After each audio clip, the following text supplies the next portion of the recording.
We shouldn't have stopped the car, but we did. And now, only two of us still drive at night. I can still hear it at sometimes. Knocking, soft, slow, coming from under the car. The police asked me one question that night. One question I can't answer without shivering. Which one of us opened the trunk first? I wish I had driven past him. The man standing there, thumb up, silent, staring at us, never blinking. But curiosity won, and stopping was the biggest mistake of our lives. Have you ever picked up a stranger on the side of the road? Have you ever heard knocking that shouldn't exist? Have you ever realized you're not alone when you thought you were? That night, I didn't know who to trust. I didn't know what was under the car, and I didn't know who would survive. If you think you're ready to hear what happened, buckle up. Because by the end of this night, nothing will feel safe again. If you want to stay with us through every terrifying second of this night, make sure you're subscribed. Hit like and turn on notifications. You won't want to miss what comes next. The road was empty for miles. The headlights of our car were the only light cutting through the black. We stopped at a small gas station, one of those 24-hour places where the fluorescent lights hum so loudly you swear something is moving in the shadows. Ethan pumped the gas, checking the tires, while glancing nervously at the dark highway stretching behind us. Protective, always watching. He hated leaving anything unchecked. Maya leaned against the car, arms crossed, quiet, eyes scanning the surroundings. She noticed the way the security camera above the pumps tilted just slightly, like it had caught movement that wasn't there. Marcus stood a few feet away, sipping a soda, calm and detached, watching every detail with an almost unnatural focus. Something about the way he studied the cameras made Maya uneasy. She couldn't explain it. Leo and Nina went inside. Leo joking, loud. He tried to break the tension with humor. You know, he said to no one in particular, I read about a guy who picked up a hitchhiker, just like this. Next thing he knew, boom, gone, just like that. Poof. Nina rolled her eyes. Deadpan. Nothing happens in real life, like in movies. Leo. Seriously, you're just asking for it by saying that, Leo teased, smirking. Maya shook her head slightly, not at Leo, but at something else, at the way Marcus didn't move, didn't speak, didn't react. He was just watching. We all climbed back into our... Ethan started the engine. The hum of the tires over the asphalt sounded louder than it should. Leo tried to lighten the mood, leaning back in his seat. So, what do you think? Ghost story? Psycho hitchhiker? Or some alien experiment? I'm placing my bets on aliens. Maya didn't reply. She was staring into the rearview mirror, noticing the hitchhiker's reflection sitting silently behind Leo and Nina, and not blinking or moving. He doesn't even look human, she whispered to Ethan. Ethan glanced at her, trying to hide the worry in his eyes. He's just quiet. Don't make him something he's not. Marcus's gaze stayed forward, unblinking, unshifting. His hands rested lightly on his knees, observant precise, unnervingly calm. Maya noticed him again, whispering under her breath. Why is he so focused on the cameras? Wasn't there a sign for the next town? Why look at the highway cameras? No one responded. Leo fidgeted, trying to mask his growing unease with another joke. Come on, it's fine. I'm sure he's just quiet. Probably had a rough night. Or maybe he's auditioning for a horror movie. Who knows? I don't like it, Maya muttered. You always think the worst, Ethan replied softly. But there was tension in his voice too. The conversation turned mundane, but the tension never fully left the car. Nina mentioned her day at work, trying to ground the group in normality. Leo laughed at a story about his dog.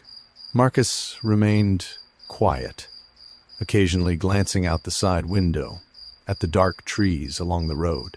Maya observed everything: subtle movements, shadows behind headlights, the twitch of a mirror, the way the hitchhiker's hands rested unnaturally on the seat. Ethan tried to make light of the situation. We've driven hundreds of miles at night. We've seen deer, trucks, fog. Nothing's going to happen, right? But the unease had already rooted itself. Everyone felt it.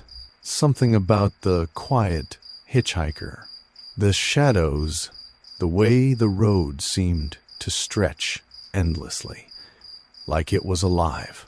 Maya's eyes caught something on the GPS display. We should have passed the last town 10 minutes ago. Why is it showing a detour? Ethan frowned. It must be a glitch. GPS always glitches in the middle of nowhere. Or maybe someone's watching us, Maya whispered, almost to herself. Leo laughed nervously. But even his laugh didn't sound real. Maya's gaze went back to Marcus. She noticed a faint smirk cross his face, almost imperceptible. And then he looked away. She couldn't tell if it was amusement, concern, or something else. That's when subtle noises began. A faint scrape from the back of the car, so soft it could have been imagined. A whisper of movement, just at the edge of hearing. Maya leaned closer to Ethan, whispering, "Did you hear that?" Ethan shook his head, trying to dismiss it. But the air felt different now.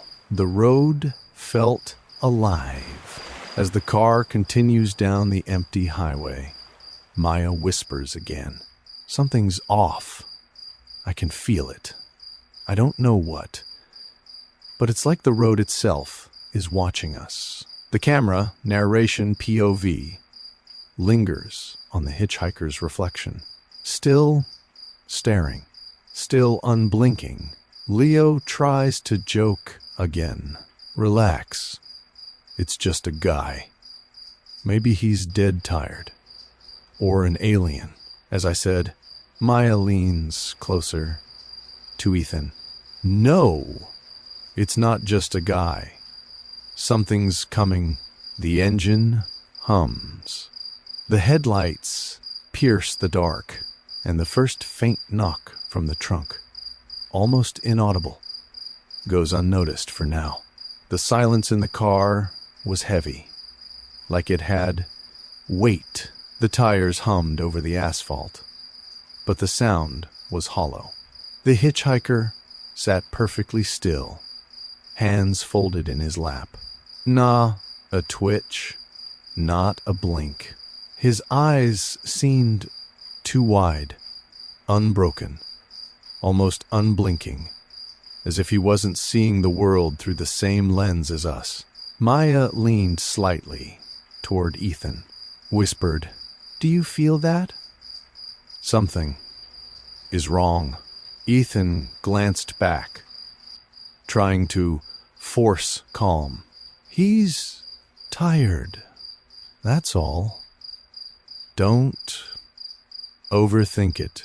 But Maya's instincts didn't lie. There was something about his posture, rigid and unnaturally straight, as if the muscles in his body were refusing to relax. And then she noticed it. His breathing, not regular. It had a pattern of slow, deliberate, almost counting in a rhythm that made her stomach turn.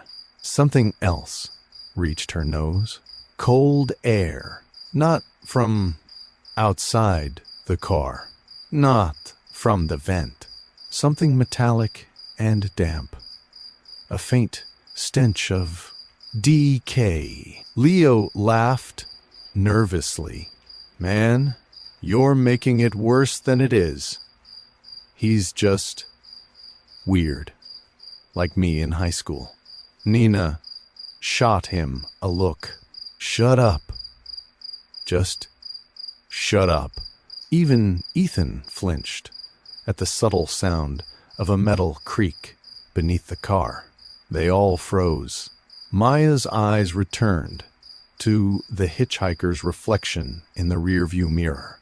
He hadn't moved, hadn't blinked, but now she swore she saw the corner of his mouth twitch. Not a smile, not a frown, but something. Deliberate. "Ethan, he's watching us differently," she whispered. Marcus remained calm, observing the road ahead. Too calm. The longer we drove, the more we noticed the small patterns that didn't belong. GPS glitched and kept rerouting us in circles. Headlights in the distance sometimes paused in odd spots. The car's tires felt as if they hit something every few hundred meters, but no debris was ever there. The hitchhiker. The silence became oppressive.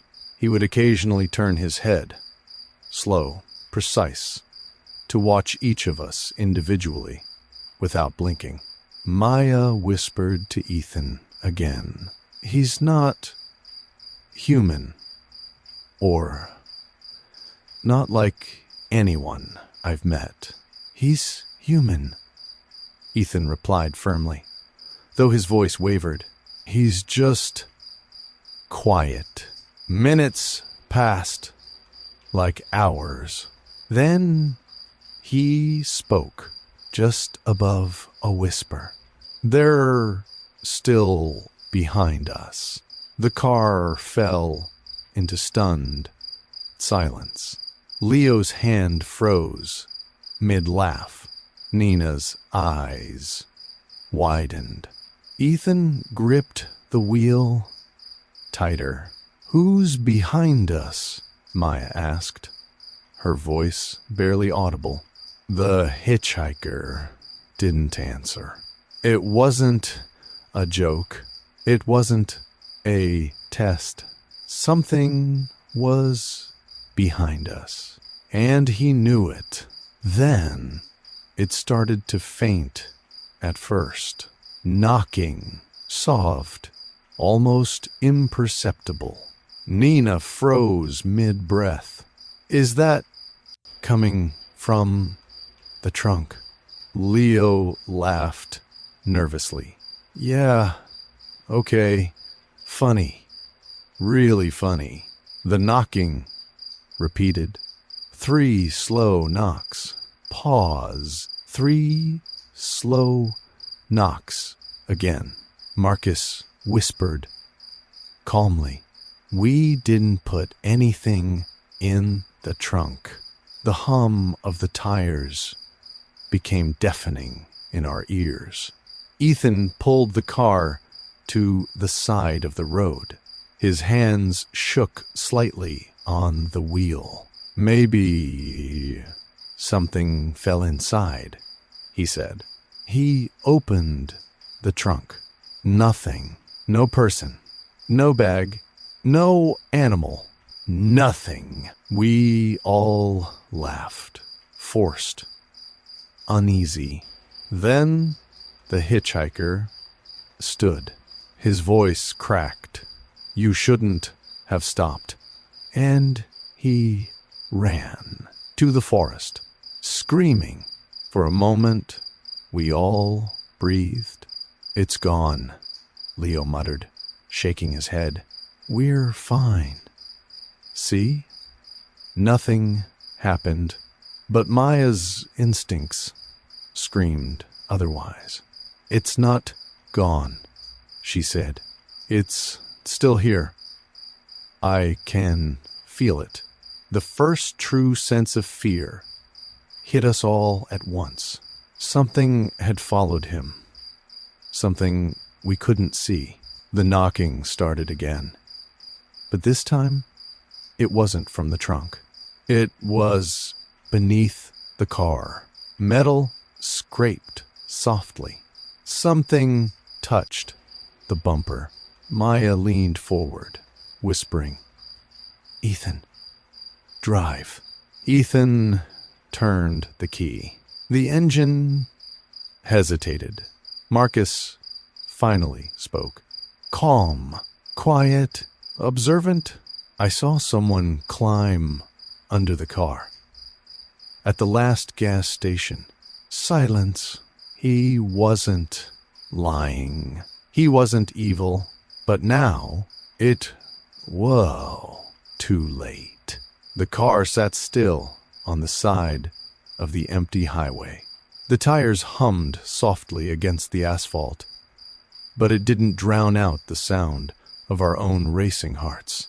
The knocking had stopped, but the air was thick with dread.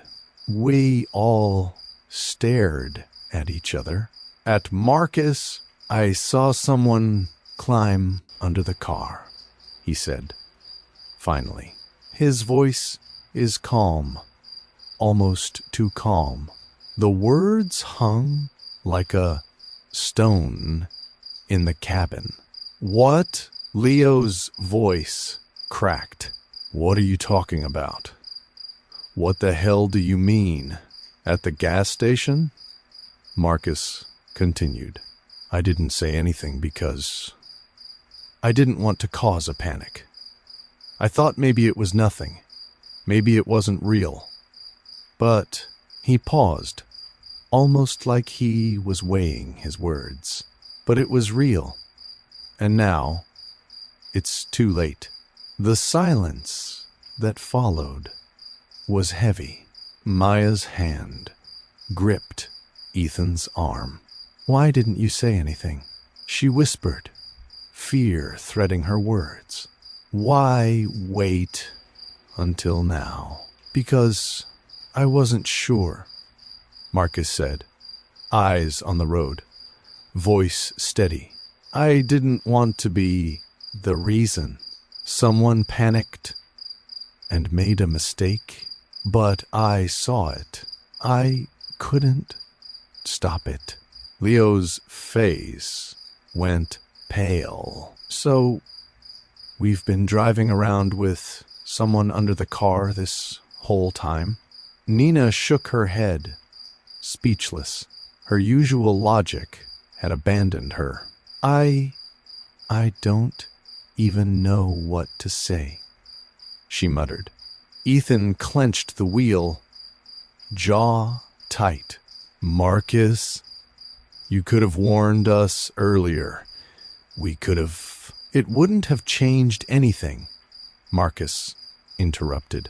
We couldn't have stopped it. Not after it started. I didn't do this to hide the truth. I did it to protect you. To protect all of us. Maya's eyes narrowed, scanning the rearview mirror. Wait, if there's someone under the car. Then, what about him? Her voice trembled, nodding toward the hitchhiker. The one we picked up? The man who warned us. Marcus swallowed. He matches the description of a missing person reported on the radio earlier. Same age, same build. Disappeared a week ago. Nobody knows where he went. We drove right past him, picked him up, and didn't even realize it.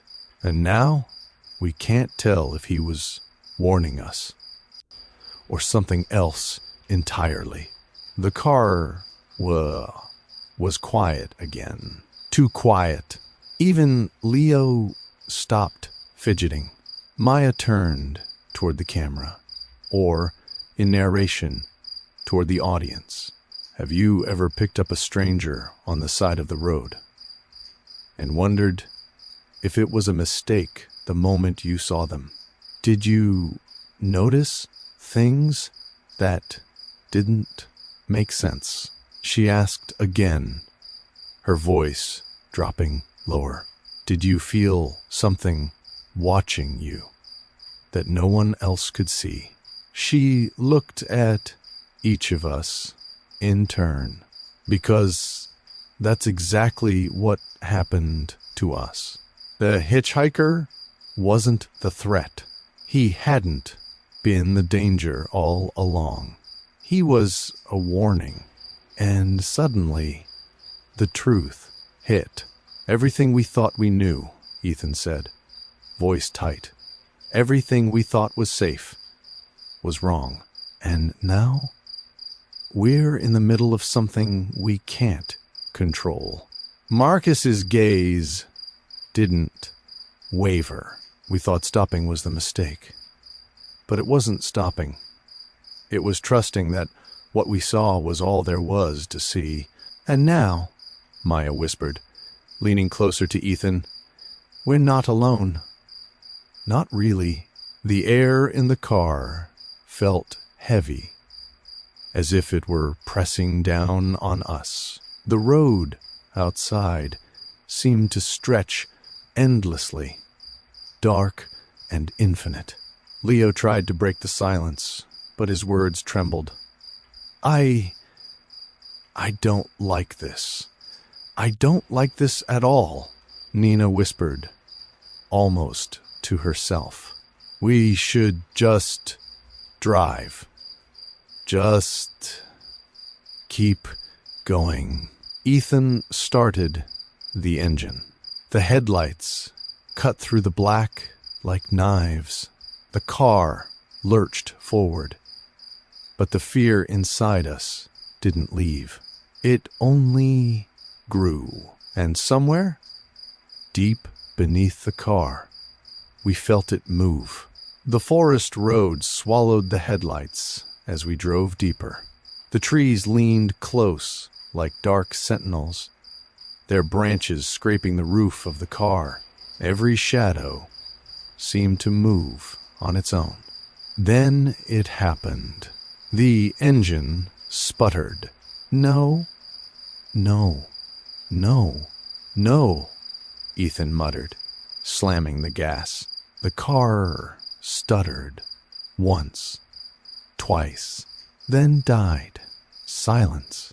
We were stranded in the middle of nowhere. No traffic, no sound, except the faint hum of the forest.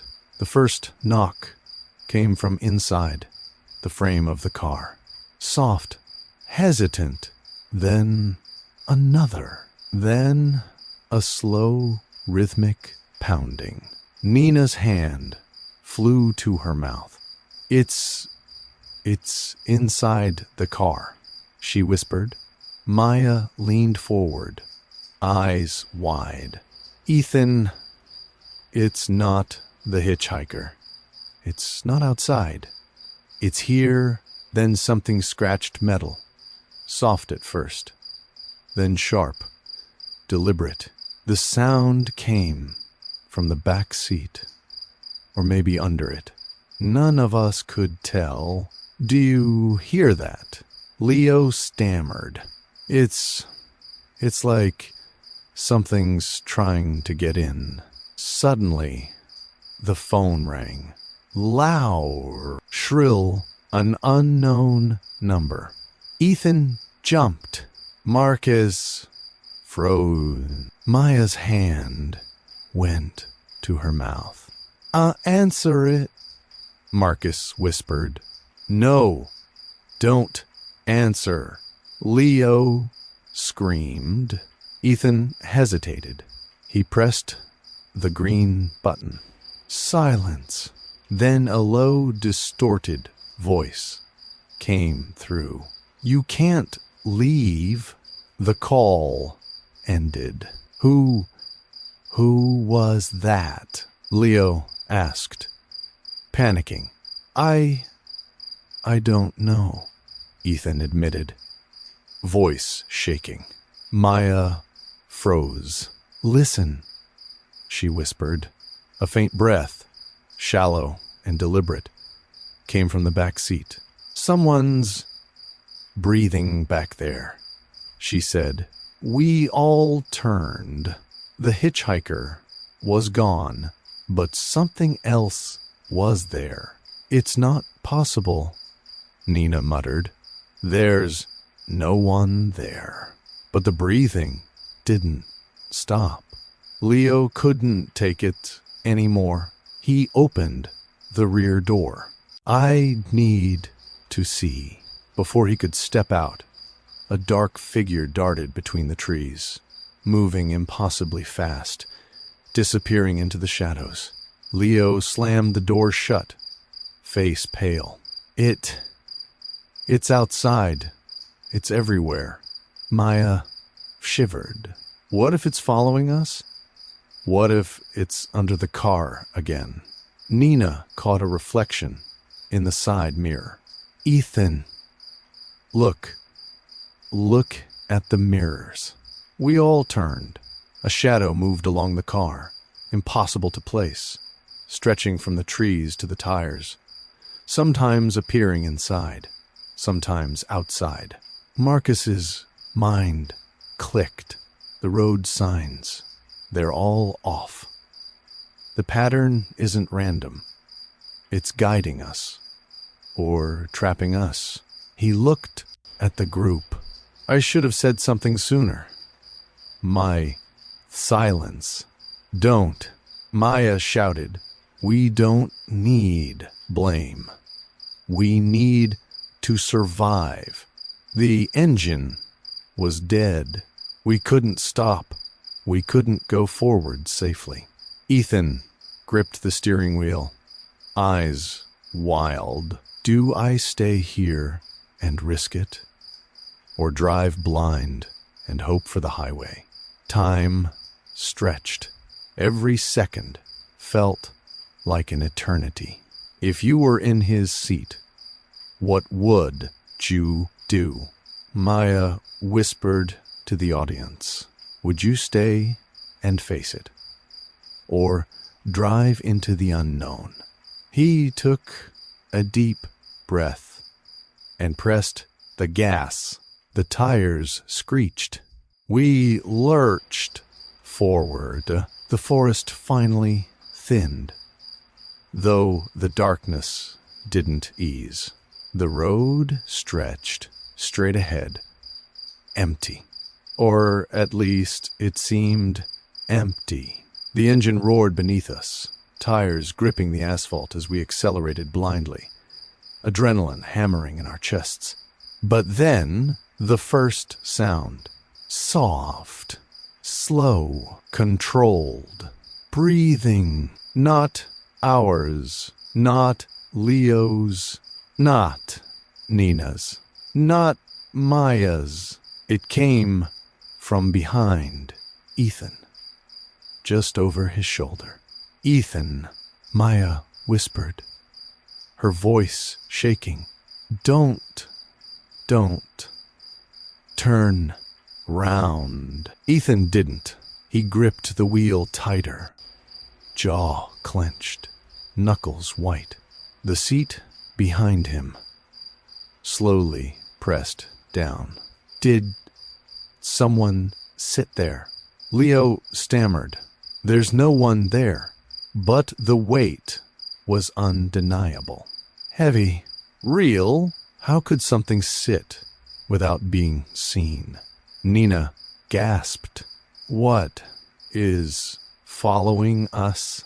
Marcus leaned slightly forward, voice calm, but eerily precise. It followed the quietest person. What does that mean?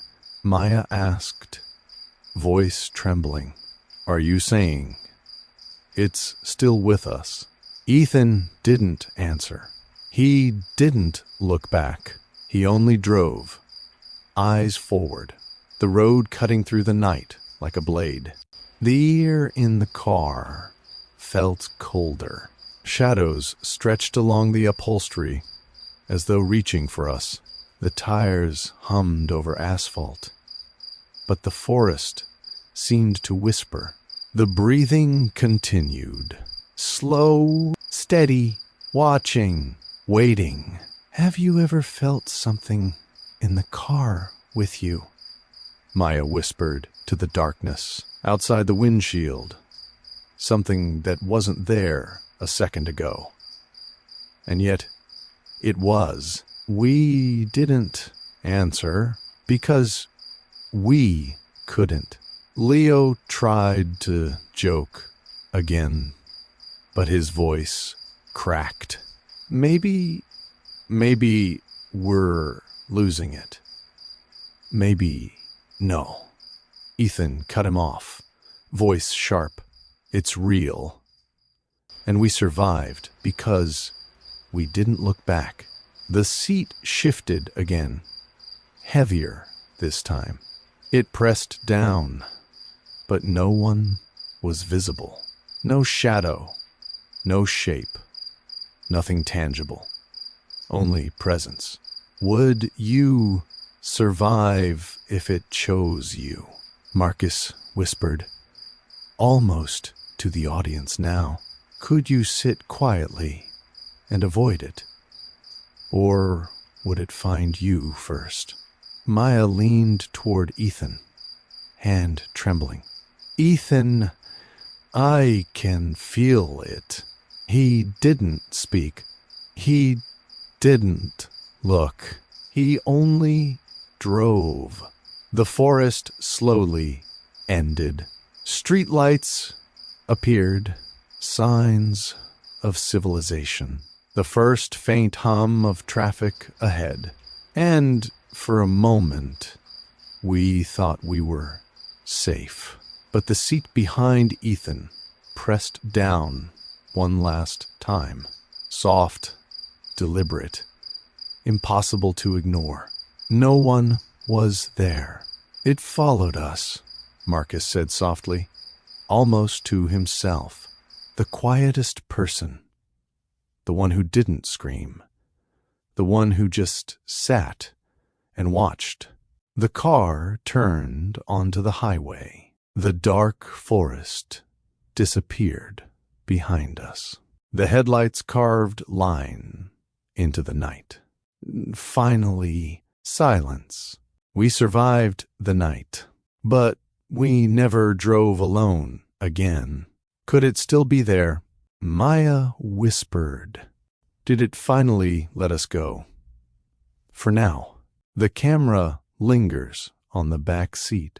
Empty, yet somehow heavy. Waiting? Watching.